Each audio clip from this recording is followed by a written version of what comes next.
आप सभी को सादर आमंत्रित करता हूं मेरे इस छोटे से YouTube चैनल मैक प्राइम में।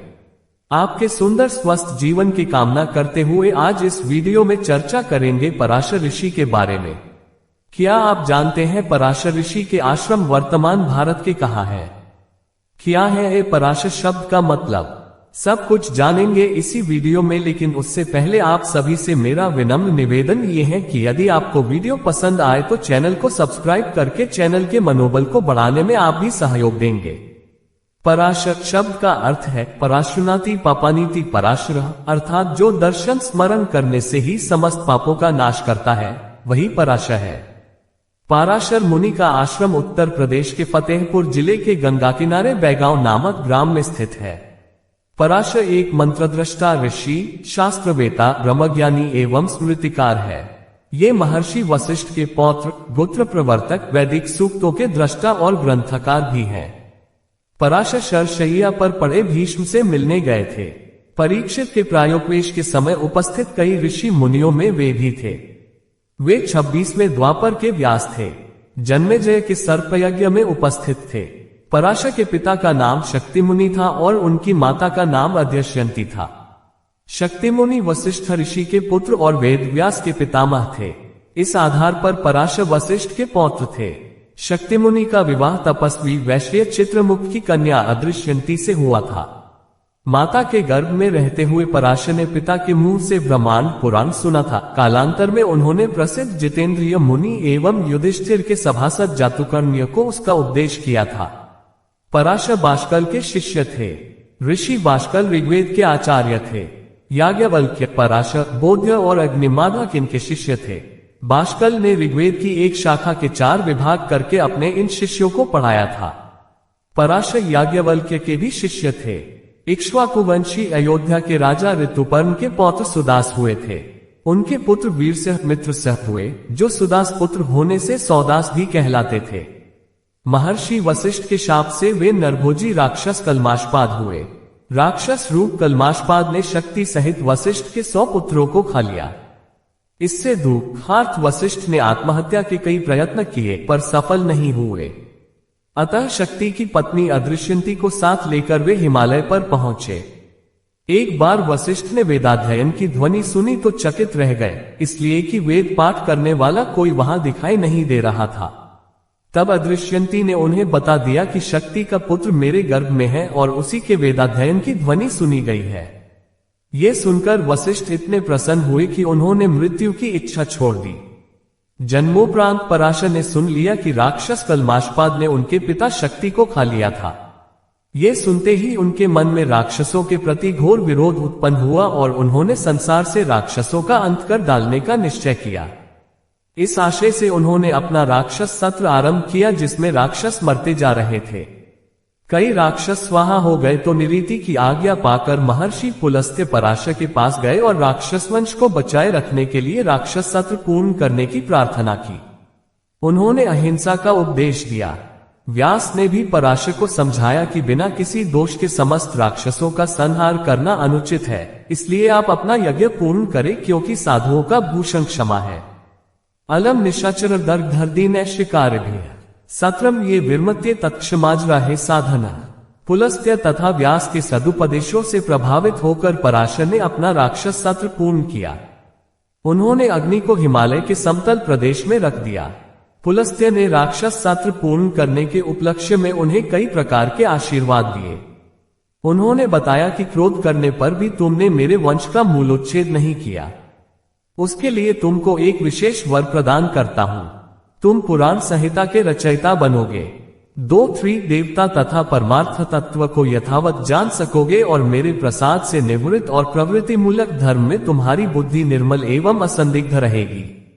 नर्मदा के उत्तरी तट पर पराशर ने पुत्र प्राप्ति के लिए कठोर तपस्या की और पार्वती ने प्रत्यक्ष दर्शन देकर उनकी इच्छा पूर्ण होने का आश्वासन दिया। चेदिराज नामक उपरिचय वसु एक बार मृगया के लिए निकला तो सुगंधित पवन, सुंदर वातावरण आदि से प्रभावित राजा को अपनी पत्नी याद आई और उसका वीर्य स्खलन हुआ। उसे अपनी पत्नी तक पहुंचाने की राजा ने एक शेन पक्षी से प्रार्थना की। शेन जब उसे ले जा रहा था, उसे मांसपिंड समझकर मार्ग में एक दूसरा शेन पक्षी हड़पने लगा। तब वह वीर्य कालिंदी के जल में जा गिरा, जिसे ब्रह्मा के शापवश मछली के रूप में कालिंदी में रहती आ रही अद्रिका नामक अप्सरा ने निगल लिया। फलतः उस मछली के गर्भ से एक पुत्री और एक पुत्र का जन्म हुआ। पुत्र का नाम मत्स्य पड़ा, जो विराट राजा बना। पुत्री का नाम काली रखा गया और वह एक धीवर के यहाँ पालित हुई। काली या मत्स्यगंधा जब किंचित बड़ी हुई, तब वह अपने पालित पिता की नाव चलाने के काम में सहायता करती थी। एक प्रातःकाल पराशर यमुना पार करने के लिए आए। धीवर कन्या काली ने ही नाव खेली। उसे देख पराशर मुनि मुग्ध हो गए और उससे कामपूर्ति की प्रार्थना की। दूसरा कोई न देख पाए, इसके लिए मुनि ने कुहासे की सृष्टि की और उसके साथ संभोग किया, जिसके फलस्वरूप पराशर पुत्र व्यास का जन्म हुआ। पराशर के अनुग्रह एवं आशीर्वाद से काली का कौमार रह गया। पराशर के आश्लेष से काली सुवास से युक्त सत्यवती हुई।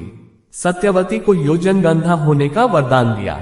यही सत्यवती कालांतर में शंतनु की पत्नी हुई, जिसके गर्भ से चित्रांगद एवं विचित्रवीर्य का जन्म हुआ। विचित्रवीर्य ने काशीराज पुत्री अंबिका तथा अंबालिका को ब्याहा, पर वह निस्संतान मर गया। तब सत्यवती के आग्रह पर अंबिका तथा अंबालिका के साथ व्यास का नियोग हुआ और फलस्वरूप पांडु एवं धृतराष्ट्र का जन्म हुआ। पराशर पुत्र व्यास वेदों का विभाजन करके वेद व्यास कहलाए। महाभारत एवं पुराणों के रचयिता होने का श्रेय भी व्यास को दिया जाता है। पराशर के उलूक आदि पुत्र भी थे। भविष्य पुराण के अनुसार उलूक की बहन उलूकी का पुत्र वैशेषिक शाखा का प्रवक्ता कणाद हुआ। एक बार चंद्रवंशी राजा मनोजव को शत्रुओं ने देश पर आक्रमण करके परिवार सहित भगा दिया। तब वे सेतुबंध के समीप एक वन में पहुंचे। भूखे प्यासे पुत्र तथा पत्नी को देखकर राजा मूर्छित हो गए। तभी उस मार्ग पर निकले हुए पराशर मुनि वहां पहुंचे। पति की मूर्छा पर विलाप करती रानी सुमित्रा को उन्होंने आश्वस्त किया तथा अपने हाथ से राजा का स्पर्श किया। राजा होश में आया। उसने मुनि को प्रणाम किया। तब पराशर ने शत्रुओं पर विजय पाने के लिए सेतुबंध के मंगल तीर्थ में स्नान करने का उसे उपदेश दिया। मुनि ने उसे श्रीराम जी के एकाक्षर मंत्र का उपदेश किया। उसका विधिवत जप करने पर राजा के सम्मुख युद्ध के लिए आवश्यक धनुष, बाण, रथ, सारथी सब स्वयं प्रकट हुए। मुनि पराशर ने पवित्र जल से राजा का अभिषेक किया तथा दिव्यास्त्रों की प्रयोग विधि समझाए। राजा ने पुनः शत्रु पर विजय पाए और अपना खोया हुआ राज्य प्राप्त किया। पराशर ने महाराज जनक से मिलकर अध्यात्म के संबंध में चर्चा की। एक बार राजा जनक ने कल्याण प्राप्ति का उपाय जानना चाहा, तो पराशर ने सदाचार एवं धर्मनिष्ठा का उपदेश दिया। धर्म कृता श्रेयानि लोके परत्र च तस्मादि परमन नास्ति यथा प्राहुर्मनीषिणः। अर्थात मनीषियों का कथन है कि धर्म के विधिपूर्वक अनुष्ठान से इहलोक एवं परलोक मंगलकारी बनते हैं। उससे बढ़कर श्रेयस्कर दूसरा कोई साधन नहीं है। सत्संग को पराशर ने महत्व दिया। इनसे प्रवृत्त पराशर गोत्र में गौर, नील, कृष्ण, श्वेत, श्याम और धूम्र 6 भेद हैं। गौर पराशर आदि के भी अनेक उपभेद मिलते हैं। उनके पराशर, वशिष्ठ और शक्ति 3 प्रवर हैं। पराशर स्मृति एक धर्म संहिता है, जिसमें युगानुरूप धर्मनिष्ठा पर बल दिया गया है। कहते हैं कि एक बार ऋषियों ने कलियुग योग्य धर्मों को समझाने की व्यास से प्रार्थना की। व्यास जी ने अपने पिता पराशर से इसके संबंध में पूछना उचित समझा। अतः वे मुनियों को लेकर बदरिक आश्रम में पराशर के पास गए।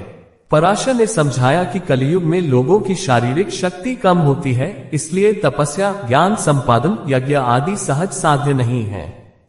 इसलिए कलिकाल में दान रूप धर्म की महत्ता है। तपः पर कृत्युगे त्रेताया ज्ञान मुच्यते द्वापरे यज्ञमित्युच्चुर्दानमेकम कलो युगे। कलियुग में पराशर प्रोक्त धर्म को विशेष मान्यता प्राप्त हुई है। कहा गया है कि कृतेतु मानवो धर्मस्त्रेताया गौतम स्मृतः द्वापरे शंखलिखितः कलो पराशरः स्मृतः। अर्थात सत्ययुग में मनु द्वारा प्रोक्त धर्म मुख्य था, त्रेता में गौतम की महत्ता थी, द्वापर में शंख लिखित मुनियों द्वारा कहे गए धर्म की प्रतिष्ठा थी, पर कलिकाल में पराशर से निर्दिष्ट धर्म की प्रतिष्ठा है। पराशर मुनि अहिंसा को परमाधिक महत्व देते हैं। पराशर स्मृति में गोमाता को न केवल अवध्य अपितु पूजनीय भी कहा गया है। वैसे ही वानप्रस्थ एवं संन्यास आश्रमों का विशद वर्णन उनके स्मृति ग्रंथ में है। ग्रंथ के अंत में योग पर जोर दिया गया है। पराशर ने आयुर्वेद एवं ज्योतिष पर भी अपनी रचनाएं प्रस्तुत की हैं। प्रिय हितैषियों, ये थी पराशर ऋषि के बारे में छोटी सी जानकारी। वीडियो में मुझसे कोई त्रुटि हुई तो कृपया कमेंट करके बताना। मैं बात मस्तक आपके सुझाव का पालन करने का आपसे प्रतिबद्ध हूं। अगर वीडियो पसंद आया तो चैनल को सब्सक्राइब करके चैनल की सदिच्छा को और बढ़ावा दे। आपके जीवन के हर दिशाओं में मंगोल कामना करते हुए आज यही पे विदा लेता हूं। खुश रहे, मस्त रहे, जीवन की है पल का मजे ले।